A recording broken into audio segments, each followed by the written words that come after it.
Thank you so much for joining us on Investors Guide.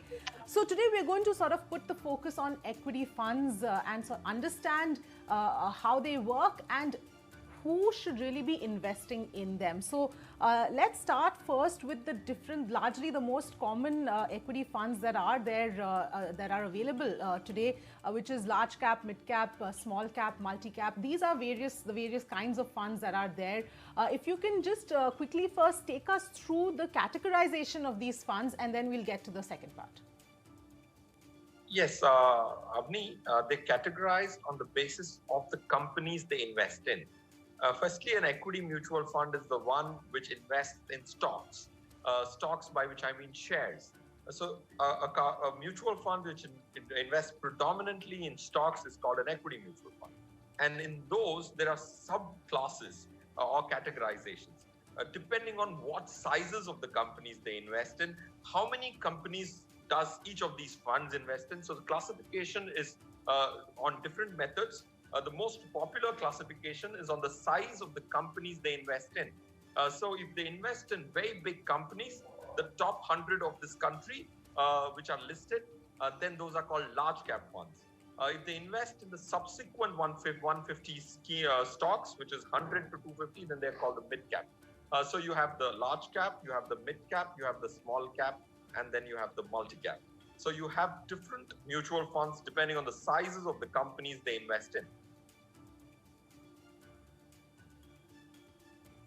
Right. So when we talk about large cap funds, essentially we are saying that these particular funds invest in the perhaps what we can say is the top 100 companies of India, where these funds put in the money. So for a new investor, for example, if somebody feels that yes, the Indian stock market is going to rise and you are bullish on the India growth story, so to speak, then you perhaps can just park your money into large cap funds and wait it out for a long period of time, because the other part to also remember is whenever you're investing in equity funds, you have to remain invested for the long term. It's not something you can put and expect returns in 1 or 2 years. You have to wait it out for at least 5 to 7 years at the very minimum, Feroz.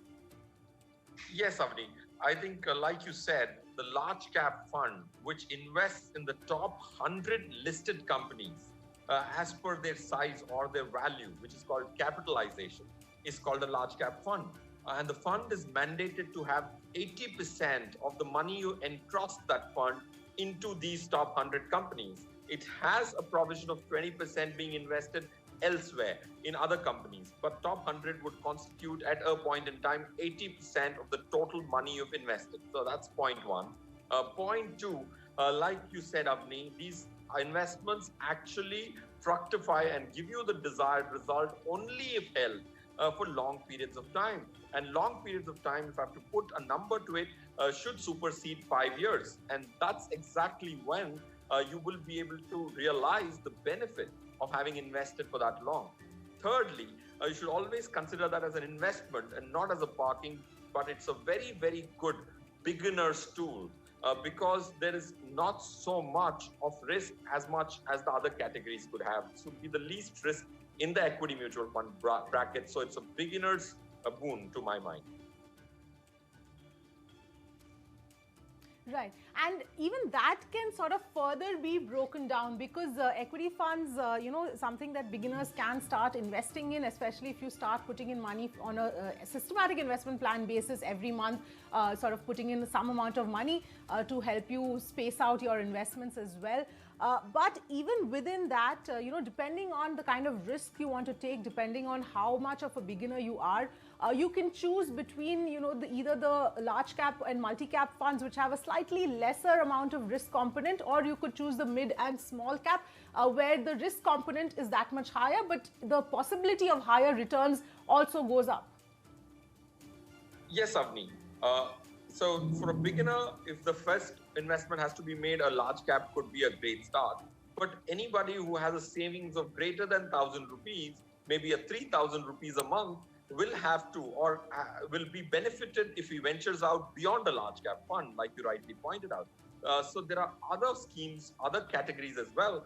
Mid cap as a standalone category, if you have to first see that, 65% of the money you entrust that scheme will be invested from the 101st company as per the value of that company in the listed market to the 250th. So the subsequent 150 beyond the first 100 are called the mid-cap stocks. And the scheme which invests 65% of its money in these is called a mid-cap.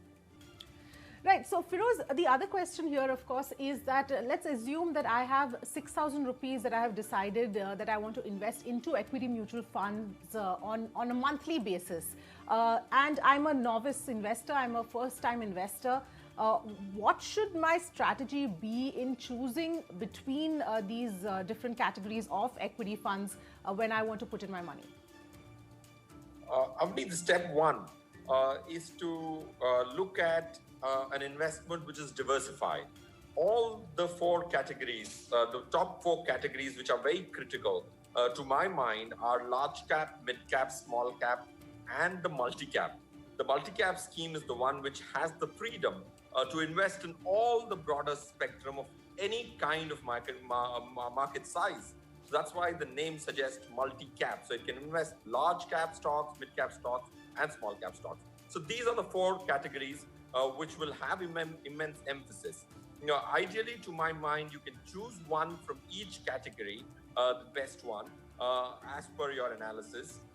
And if you ask me, two multi-cap schemes, a 5 mutual fund portfolio is what I would recommend to create. If you buy yourself 5 mutual funds in these four categories, automatically you would be investing in not 5 mutual funds only, but if you look at it, you would be investing in 150 to 200 different companies. So your money is spread across a very large basket of stocks. Some of them will do well, some of them will do badly. Hence, there will be a portfolio which is balanced and the risk would be reduced dramatically. So that would be the broader strategy of the money which you have as your disposable income on a monthly basis.